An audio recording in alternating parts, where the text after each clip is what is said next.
Good day everyone! Kamusta? Hinaot nga okay ra ka diha? Aduna di ay ko i-share sa inyo ha nga makapa-inspire sa ubang katawhan na nawad-an nagpaglaom. Ako da ay siling na nailhan diri sa social media nga komedyante og sigig sayaw-sayaw nga burag wating giasinan. Maong grabe kasi aw. Pero okay ra, makalingaw man.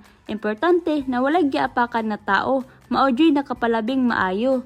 Sa usa di ay nako katuig kapin nga pag-vlog na ay inton ko ginagmay na naipon ug mao ni akong gi-invest og mga gold. Kini dili ni siya sa pagkaarong ingnon og paghinambog kundi dakong tabang jud ni siya sa umaabot nga magkinahanglan kitag kwarta. Labi nag-emergency, naara yung time makuot-kuot, mang okay ra jud ang pag-invest og gold kaysa gastuhon lang sa mga dili importante nga butang. Unya mahurot ra, mas maayo ni siya kay suot-suot pa nimo imong kwarta.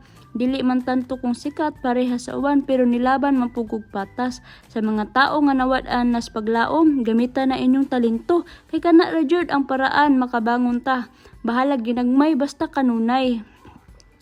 Unya, pwede po nato i-treat atong sarili para pod ma-enjoy basta hunahunaon na dili jud magwaldas-waldas para inig abot sa kapaitan na atay malapitan.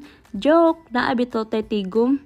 Og dili pud ta malimot sa pagpasalamat sa gamhanan sa kahitasan kay siya ra ang nasayod sa tanan. Mayong adlaw ug salamat. Have a nice day everyone. Grabe ka gwapa oy.